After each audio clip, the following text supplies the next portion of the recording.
한여름에도 감기로 고생한 분들이 계십니다. 계절을 가리지 않습니다. 이제 독감은 겨울에만 유행하는 발생하지 않습니다. 우리 몸에 감기가 걸리듯이 마음에 감기가 있습니다. 그걸 우울증이라고 부릅니다. 또는 엘리야 신드롬, 엘리야 증후군이라는 말을 쓰기도 합니다. 예전에는 우울증이 겨울이나 봄철에 발생했지만 지금은 여름에도 생깁니다. 심리학 교수 가운데 연세대학교 교수 서은국 교수가 행복의 기원이라는 책을 썼는데, 우리가 여름에 불쾌감을 느끼는 것은 우리의 생존을 위해서 조치를 취하라는 뇌의 신호다.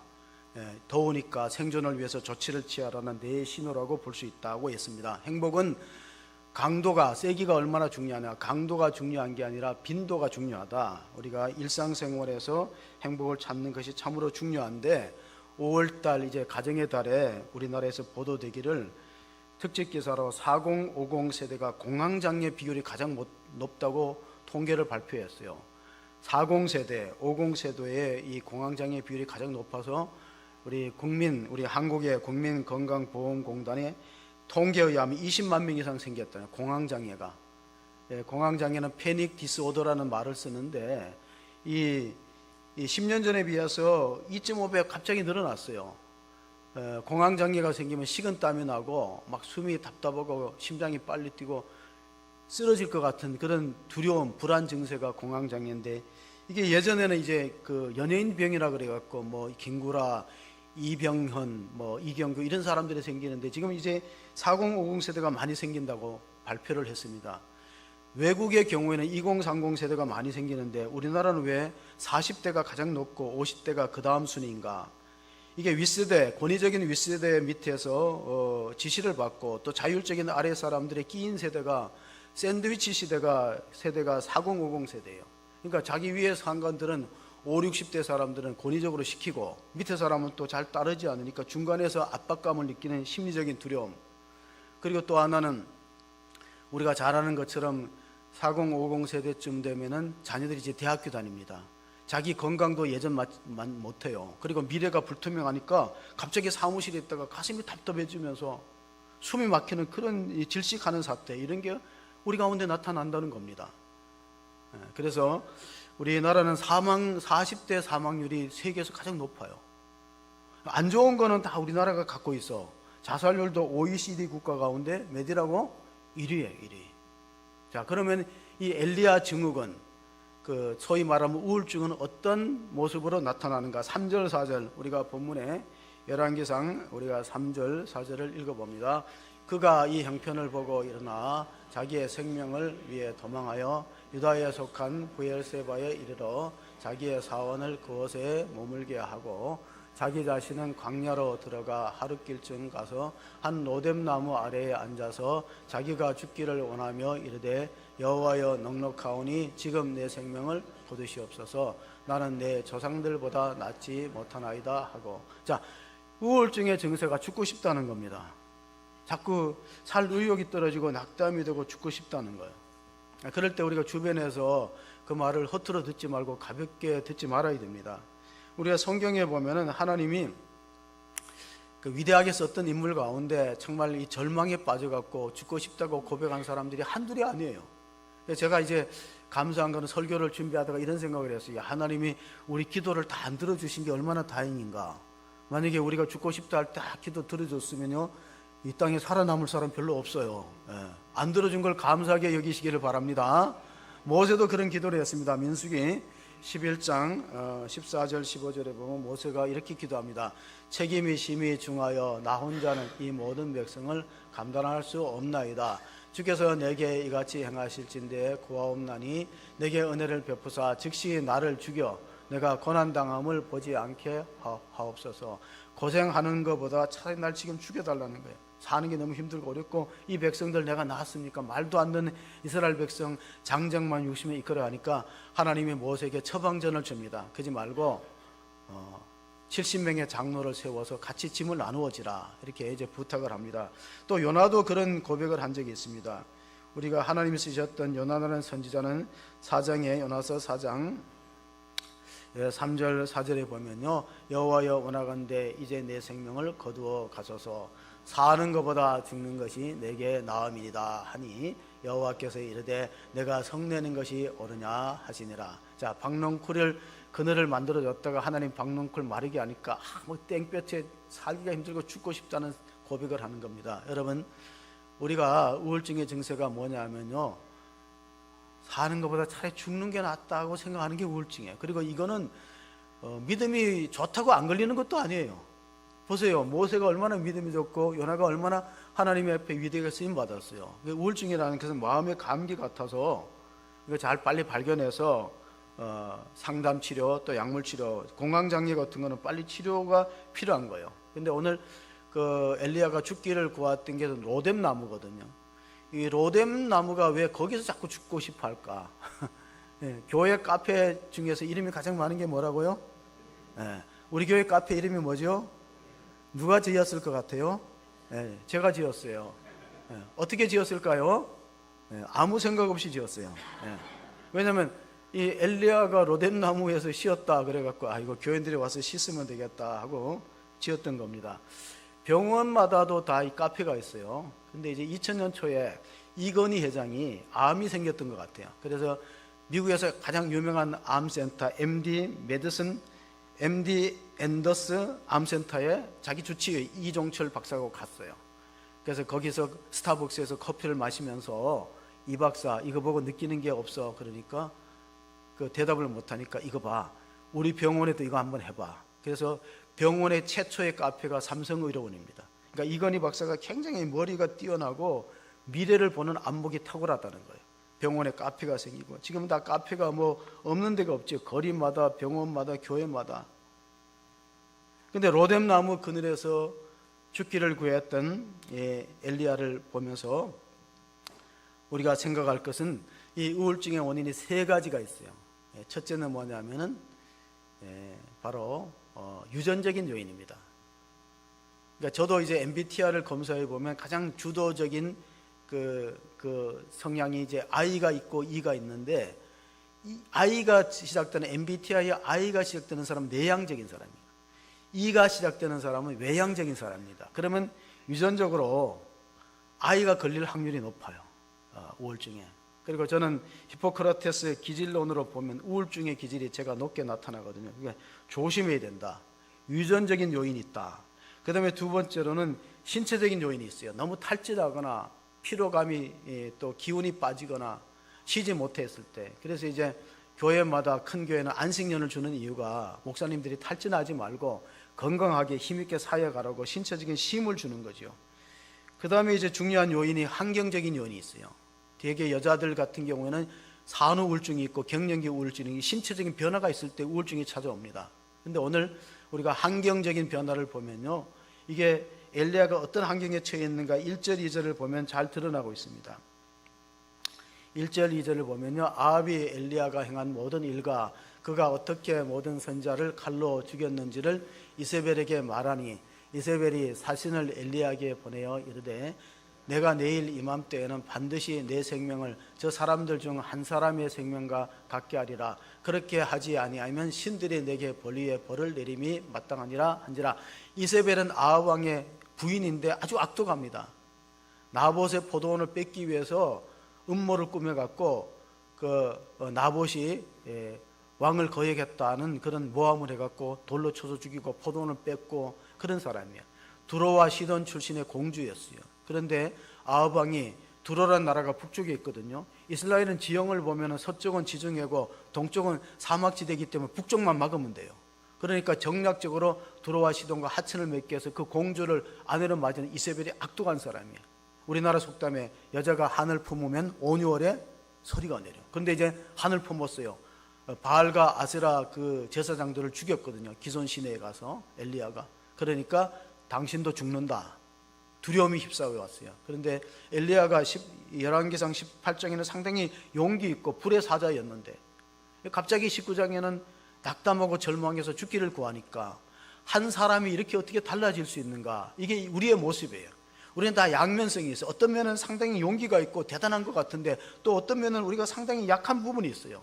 엘리야가 그런 부분이 있어요. 엘리야는 심리적으로 지금 상당히 위축되어 갖고 자꾸 죽고 싶은 생각을 합니다. 그럴 때는 하나님이 힘을 주시고 또 먹을 것을 주셔서 우리가 우울증 있는 사람한테 쓰지 말아야 될 말이 힘을 내라는 말이에요.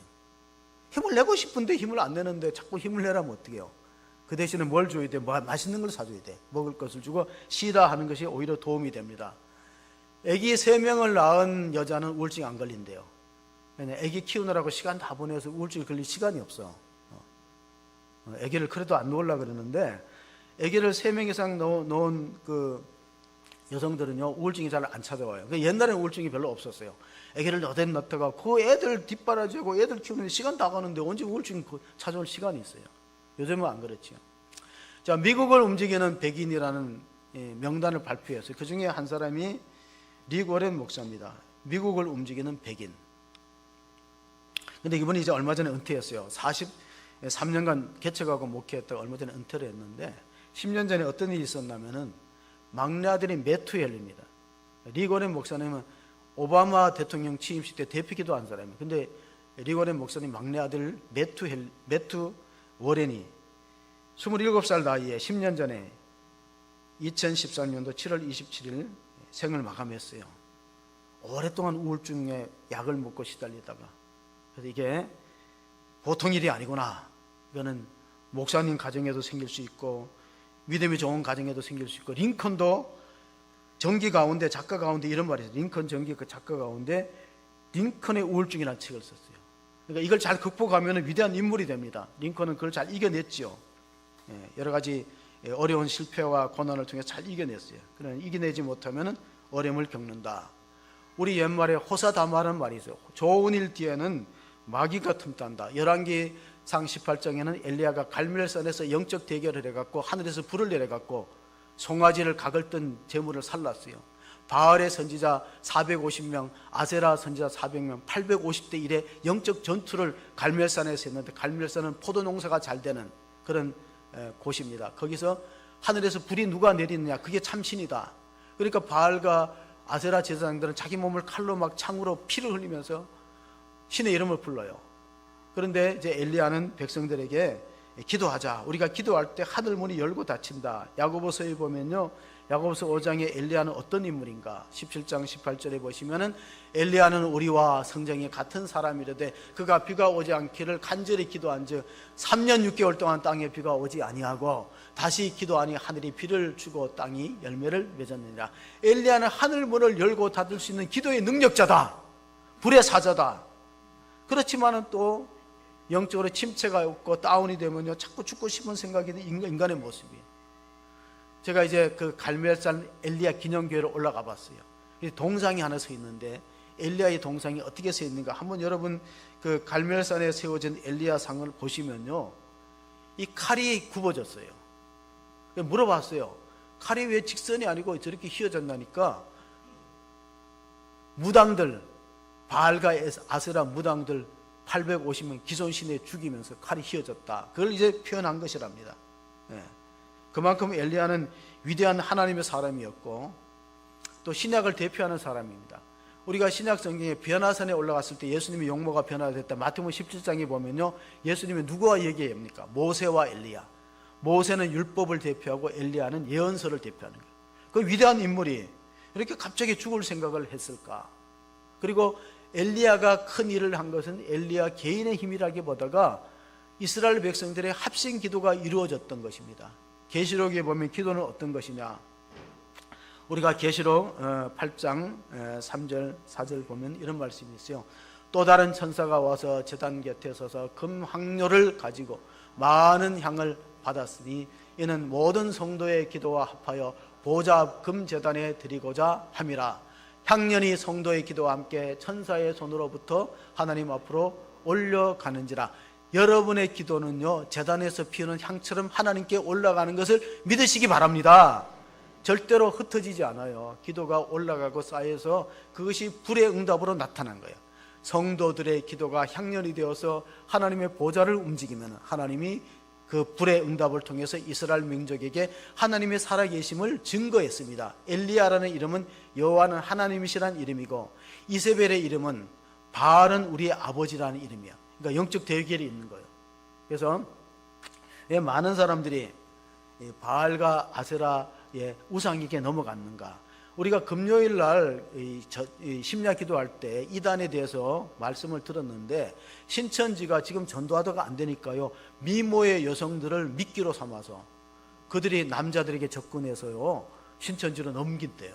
근데 바알과 아세라는요 남성신과 여성신인데, 이 둘이 만나면 땅에 비를 주고 땅에 다산의 축복과 풍요가 있다니까 남자들이 거기에 많이 넘어갑니다.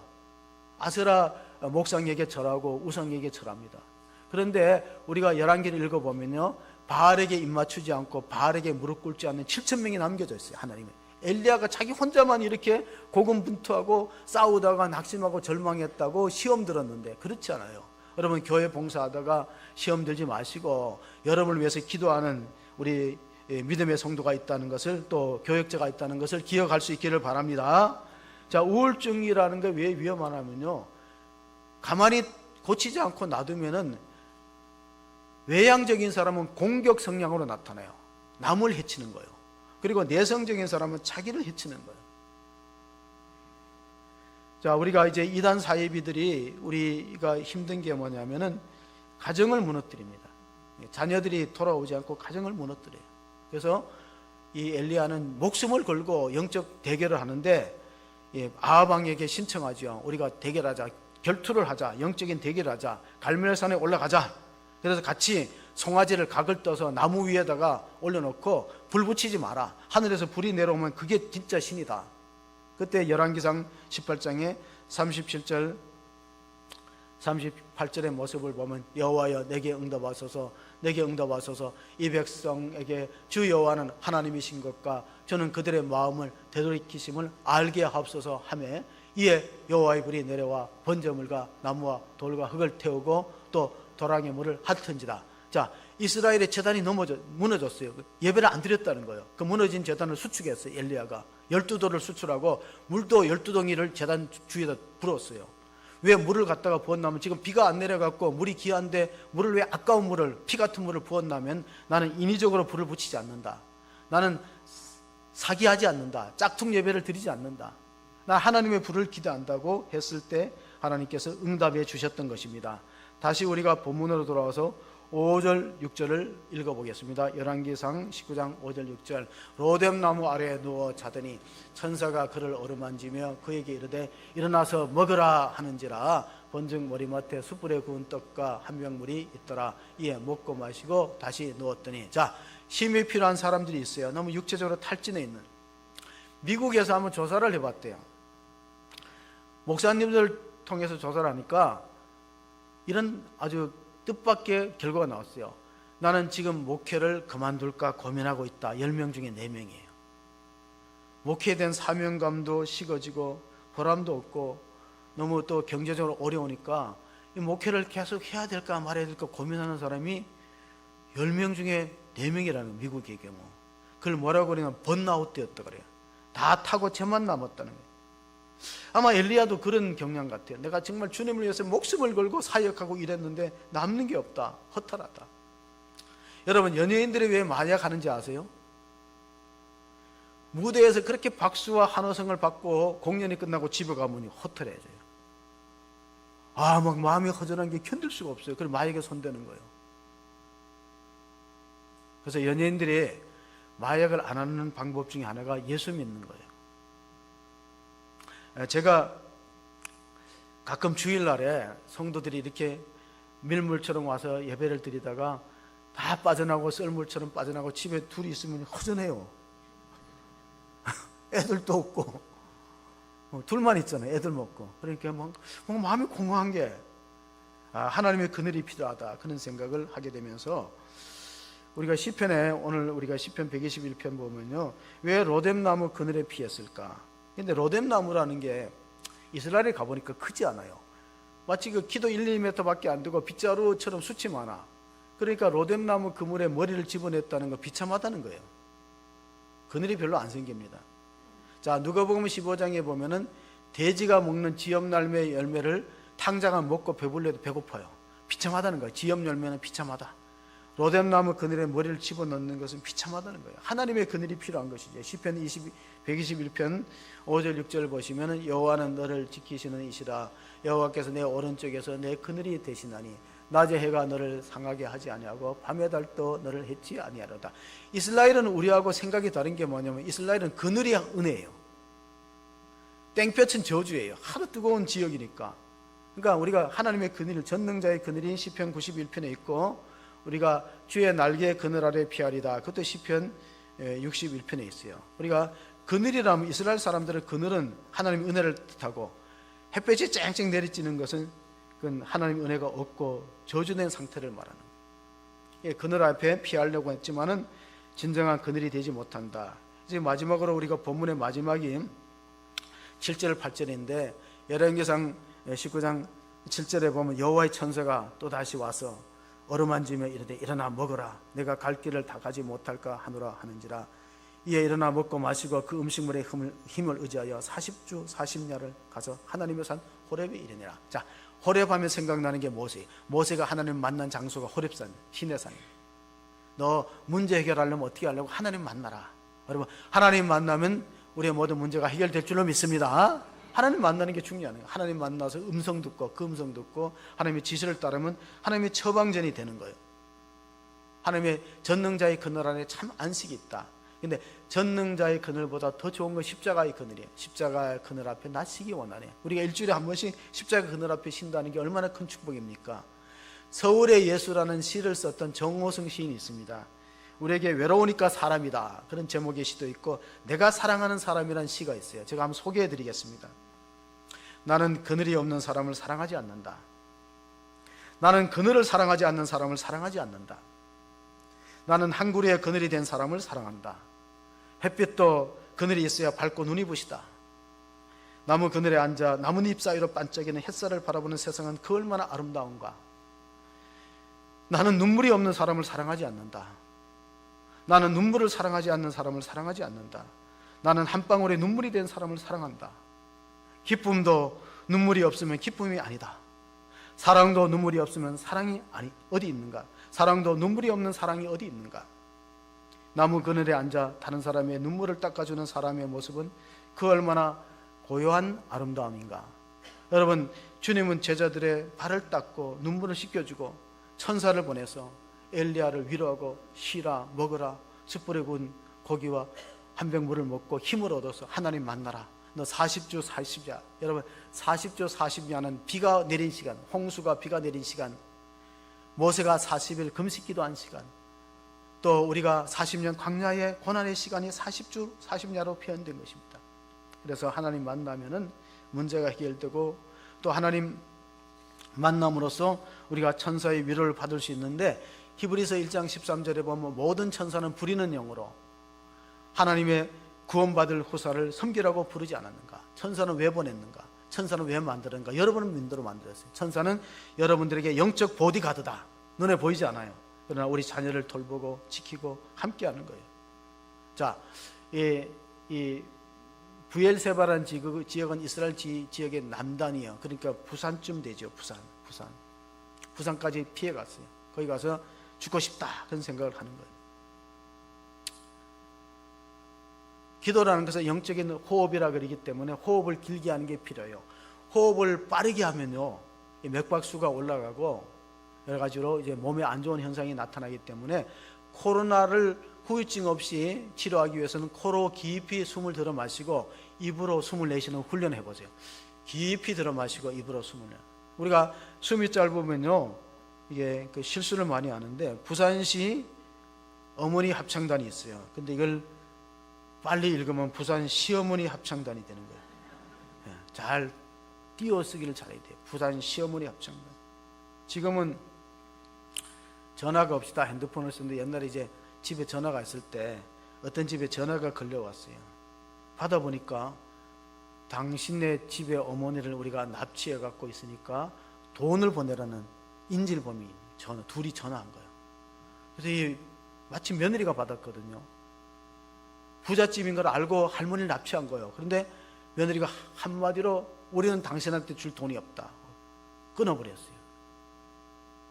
다시 전화가 왔어요. 인질범들이 이번에 바꿨어요. 돈을 안 보내면 당신 어머니를 집으로 돌려보내겠다. 그러니까 아이 빨리 계좌번호를 보내라고 그랬더니 며느리가 웃는 사람은 다 경험이 있는 사람이에요. 사람이 참으로 힘든 게요,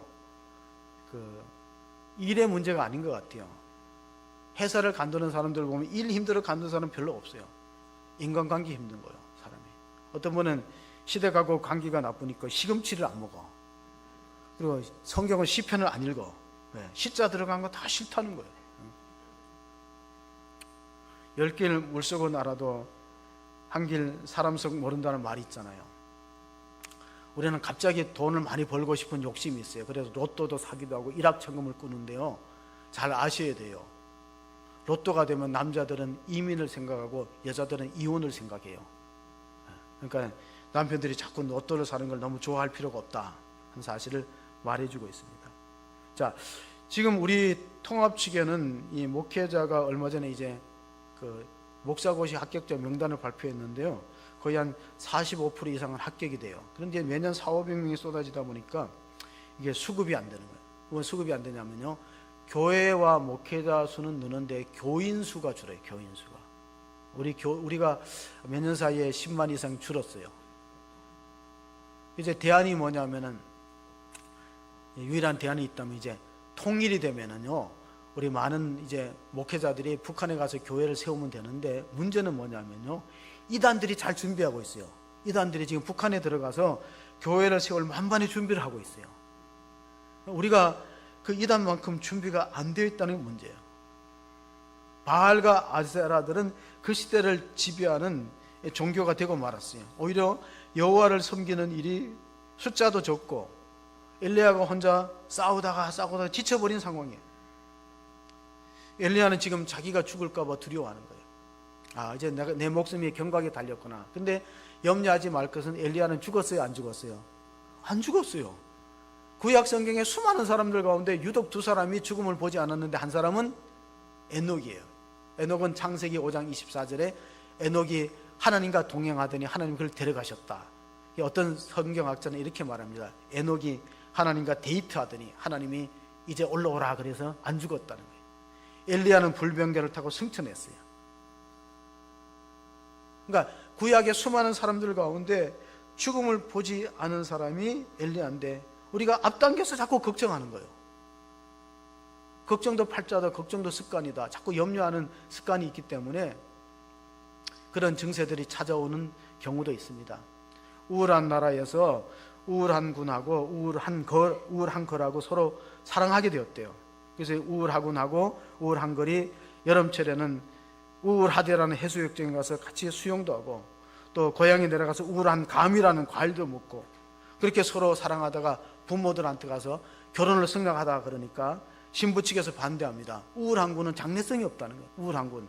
그래서 반대를 하니까 아무리 설득해도 결혼이 성사가 안 되니까 이루어질 수 없는 사랑을 비관해서 우울하던 차를 탔어요. 우울한 군이 우울하던 차를 타고 우울한 대로를 질주하다가 우울하집이 비를 맞고 차가 그냥 전복돼서 죽었어요. 그래서 이 소식을 누가 듣나면 우울해서라는 파출소에서 연락을 했어요. 그래서 우울한걸이 우울한사에 들어갔어요. 우울하사에 들어가고 머리 깎고 중이 되었다는 전설 같은 이야기가 전해지고 있어요. 그래서 그 사람들을, 두 사람이 이루어질 수 없는 사랑을 노래했는데, 노래 제목이 우울해요, 우울해요, 사랑은 눈물의 씨앗이다. 들어보셨나요? 그런 이야기가 전해지고 있습니다. 자, 습관입니다. 제가 이런 얘기 하는 이유가 뭐냐면요, 이 천주교의 미사의 컨셉이 뭐냐면 우울이에요. 제가 한 얘기 아니에요. 천주교 신부가 한 말이야.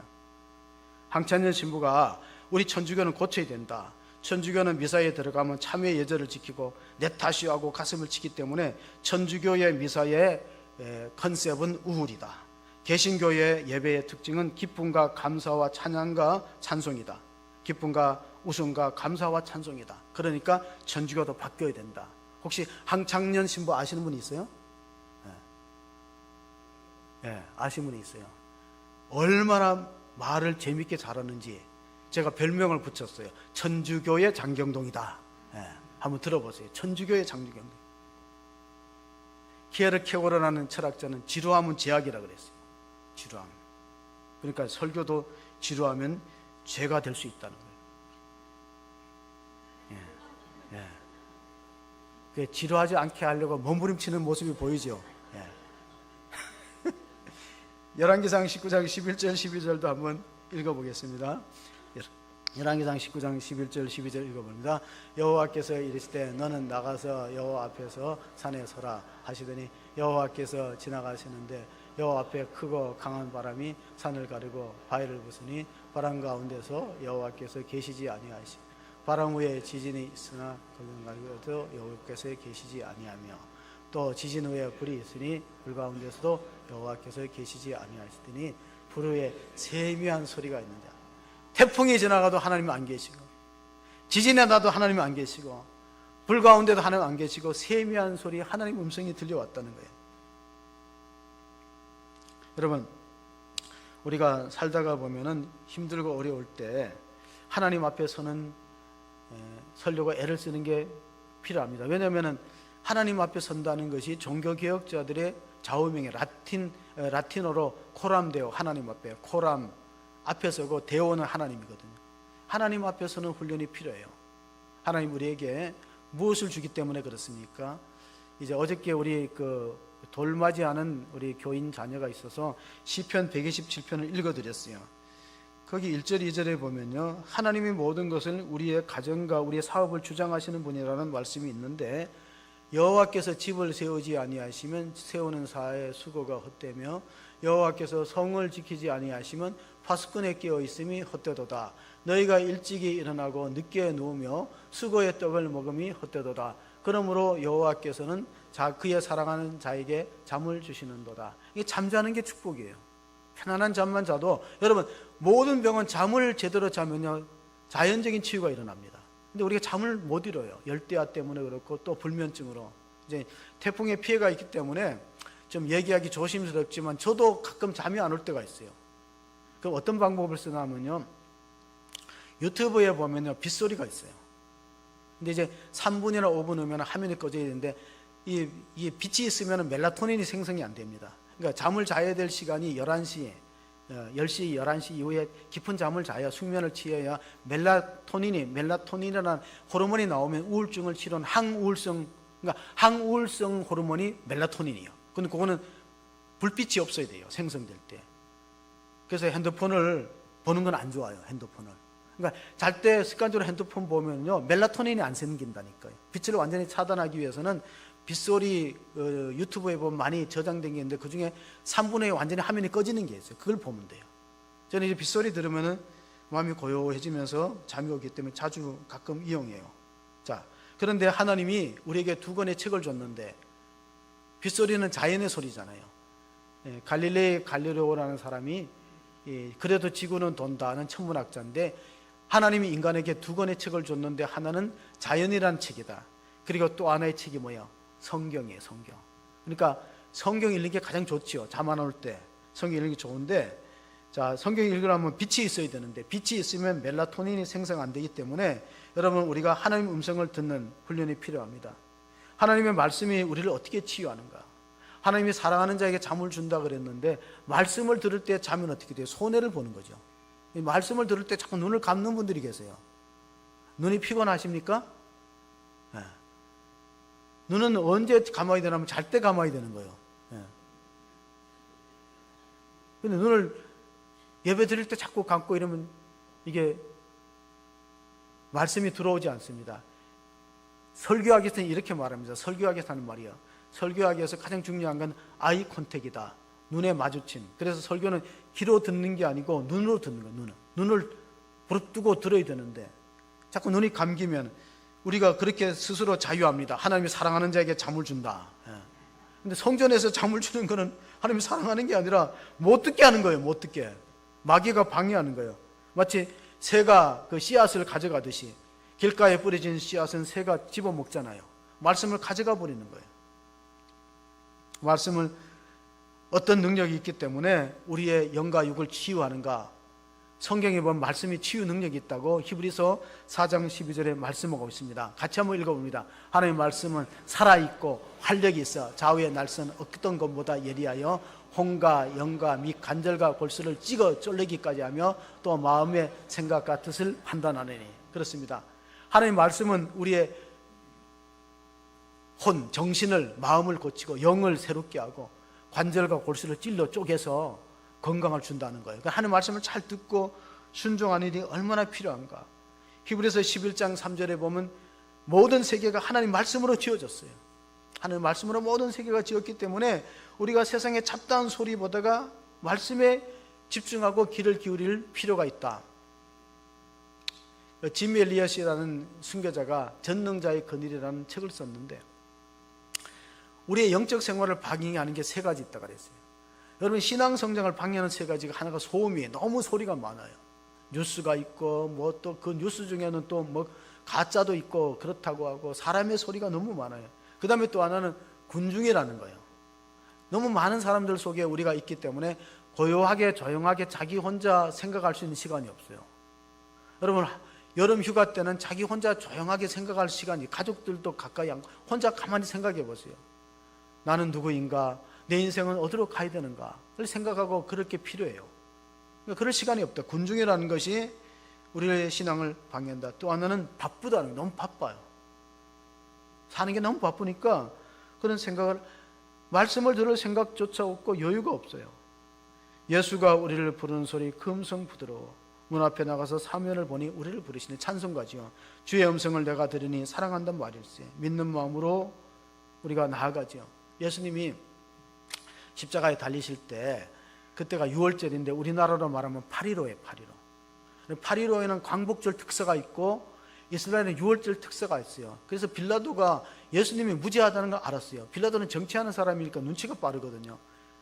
예수님은 유대인들의 시기와 모함으로 재판에 넘겨졌고 사형당할 일이 없어요. 풀어주려고 3번이나 애를 썼는데 유대인들이 사람의 소리에 귀를 기울이는 겁니다. 누가복음 23장 22절 23절을 보시면요, 빌라도가 3번째 말하되 이 사람이 무슨 악한 일을 하였느냐, 나는 그에게서 죽일 죄를 찾지 못하였나니 때려서 놓으라고 하니 그들이 큰 소리로 제쳐가여 십자가에 못 박기를 구하니 그들의 소리가 이긴지라. 교회는 사람의 소리가 이기면 안 되는 줄 믿습니다. 하나님의 음성이 지배하고 하나님의 음성이 주도하는 교회가 되지, 사람의 목소리가 이기고 사람의 주장이 하나님의 음성을 능가하면은 그건 건강한 교회가 되지 못합니다. 그럼 우리가 음식을 먹어도 패스트푸드는 가능하면 안 먹는 게 건강에 좋아요. 슬로우푸드는 뭐니까 발효식품이 슬로우푸드예요. 오랫동안. 근데 이제 이스라엘 민족들이 그 6월절에는요 발효되지 않는 빵을 먹어요. 그게 뭐냐, 무교병이거든요. 그러니까 6월절은 하루고 무교절이 일주일간 지속되는 거예요. 그럼 그들은 무엇을 생각하냐면은 과거에 하나님이 우리를 얼마나 도왔는가 그걸 생각해요. 절기를 지키면서. 사람이 원망하고 낙심에 빠지는 이유가 3가지인데, 첫째, 과거에 베푸신 은혜를 잊었어요. 우리 역사를 돌아보면 하나님이 우리 민족을 얼마나 사랑하고 은혜를 베푸셨는가 망각하면 안 돼요. 2번째, 현재의 축복을 기억하지 못해요. 자꾸 우리는 이런 것만 생각해요. 남은 걸 생각 안 해요. 남은 복을 세워보아라. 남은 복을 세워보라. 그리고 참 우리가 힘들게 예배당에 나오신 성도님들이 계세요. 억지로 몸을 이끌고. 그런데 가만히 보세요. 요양원에 계신 분도 많잖아요. 병원에 입원하신 분도. 그러니까 현재의 축복을 보라. 과거의 은혜를 보라. 현재의 축복을 보라. 미래에 하나님 인도하실 것을 보라. 그러면 원망이 사라지는데요, 그런 믿음이 없어요. 그래서 원망하고 불평하게 되는 겁니다. 과거의 하나님의 은혜, 현재 남은 축복, 미래에 하나님 인도하심을 바라본다면 우리가 그렇게 쉽게 하나님 앞에 절망적인 이야기만 할 수 있는가? 사람의 소리가 지배하면요 힘들어지는 거예요. 지금은 이제 자동 시스템이 다 됐지만요, 옛날에 우울증을 앓는 청년이 버스를 탔대요. 그때는 버스가 얼마나 사람이 많이 타는지 차장이 있어갖고요, 안으로 들어가라 그래도 말 안 들어요. 그러면 기사가 브레이크를 탁 밟으면요 뭐 자동으로 안으로 들어가요. 몇 번만 밟으면. 그럼 사람이 또 탈 수 있는 공간이 생겨요. 어떤 분이 탔더니 차장이 차라리 죽는 게 나아요, 차라리 죽는 게 나아요 그래서. 안 그래도 우울증인데 죽고 싶은데 이 차장마저 자기가 죽으라고 하나, 그래가지고 내려서 한강을 뛰어들려고 했는데 가만히 보니까 차라리 죽는 게 나오는요, 청량리 중량교 교회가 빠른 말이에요. 청량리 중량교 가를 너무나 빨리 하니까 차라리 죽는 게 나와요. 차라리 죽는 게 나와요. 잘못 오해해서 들은 거예요. 그러니까 말씀을 잘 구별해서 들을 필요가 있어요. 웃으시는 분은 건강한 분이야. 웃으시는 분은 우울증에 잘 안 걸려요. 그러니까 우울증에 걸리는 사람은 웃는 얘기에도 안 웃고 슬픈 얘기에도 안 울으면은 감정이 메말랐어요. 그럼 찾아오는 게 뭐라고요? 우울증이에요. 잘 웃으시면. 그러니까 여자가 남자보다 오래 사는 이유가 잘 웃는 것 때문에 오래 살아요. 남자들 잘 안 웃죠. 남자들 보세요. 절대 안 웃어요. 그러면 오래 못 산다는 거예요. 왜냐면은 노먼 커슨스라는 사람이 있어요. 이 사람이 강직성 척수염에 걸려갖고 의사가 못 고친다고 그랬어요. 강직성 척수염. 그런데 웃는 비디오를, 유머 비디오를 계속 들고 막 웃었어요. 자기 혼자 웃는 게 싱거우니까 가족들 다 데리고 와서 그 비디오 틀어놓고 니들도 웃어라. 웃다가 강직성 척수염이 나왔어요. 그게 노먼 커슨스예요. 노먼 커슨스 이렇게 말했어요. 웃음은 내면 세계의 마사지다. 이 내면 세계, 우리가 이 장운동이 되어 있는데 웃으면 장운동이 된다는 거예요. 제가 이제 마칠 거거든요. 저를 노려보지 마시고 한 가지만 읽고 마치겠습니다. 출애굽기 25장 21절 22절 읽어봅니다. 속죄소를 계 위에 얹고 내가 내게 줄 증거판을 계속에 넣어라. 내가 거기서 내가 너희와 만나고 속죄소 위 곧 증거계 위에 있는 두 그룹 사이에서 내가 이스라엘 자손을 위하여 내게 명령할 모든 일을 내게 이르리라. 아멘. 자, 모세 시대에는 성막이라는 걸 만들어 갖고 이 휘장을 가운데 두고 지성소가 있고 성소가 있어요. 이스라엘 백성들이 그 속죄일에 속죄소 앞에 제사장이 서면요, 증거계 있어요. 증거계가 법궤거든요. 언약궤. 법궤에는 하나님의 두 돌비 십계명이 들어있어요. 자, 내가 하나님 말씀 앞에 언약궤 앞에서 너희를 만나주겠다. 이게 하나님의 약속이에요. 자, 엘리야가 지금 호렙산에 가서 하나님 만나면서 하나님의 지시를 따를 때 그의 모든 질병이 떠나가고 회복되는 역사가 있듯이 오늘 우리가 성전에 나오는 것은 하나님의 약속 때문에 나오는 거야. 내가 너와 만난다 그러잖아요. 내가 예배를 통해서 너와 만나고 너의 모든 문제를 내가 알고 처방전을 주겠다는 거예요. 근데 처방전은 각자 달라요. 어떤 사람은 하나님 이런 음성으로 주시고 어떤 사람은 이런 음성으로 주시는데 가장 위험한 것은요, 직통계시입니다. 내가 남들이 모르는 걸 깨우쳤고 안다는 직통계시는 이단에 빠질 위험이 있어요. 성경 말씀으로 주시는 거예요. 여러분, 우리가 성경을 읽다 보면 갑자기 기도할 때 그 말씀이 떠올리면 하나님 그 말씀을 통해서 처방전을 주시는 거예요. 엘리야에게 처방전을 주셨어요. 예후를 왕으로 기름 부어 세우고 하사엘을 세우고 엘리사를 후계자로 삼으라. 그러면 이제 엘리야는 회복되는 것입니다. 사명을 감당할 때 우리가 하나님 만나서 잃었던 첫사랑도 회복하고 우리의 사명을 회복하여서 감당하면서 쓰임받는 귀한 성도와 교회가 되시기를 주의 이름으로 축복합니다. 아멘. 하나님 은혜를 감사합니다. 살아가다 보면 절망적인 상황이 닥칠 때가 있습니다. 그런 위험한 상황 속에 있을 때도 하나님이 천사를 보내서 엘리야를 어루만져 터치하고 힐링 터치를 통해서 그를 치유하시고 또 먹을 것과 떡과 고기와 물을 줌으로써 회복을 주셨듯이 우리가 성전에서 하나님 만나기를 원합니다. 우리의 영혼이 소생케 되는 은혜를 주시고 우리의 모든 병이 치유되고 문제가 해결되는 역사가 있도록 축복하여 주시옵소서. 그래서 우리가 잃었던 사명감을 찾고 다시 힘을 얻어서 호렙산을 향해서 주시는 하나님의 말씀에 순종하여서 믿음으로 살아가는 승리하는 성도가 되게 하여 주시기만을 간절히 원하옵고 우리 구주 예수 그리스도의 이름으로 기도합나이다. 아멘.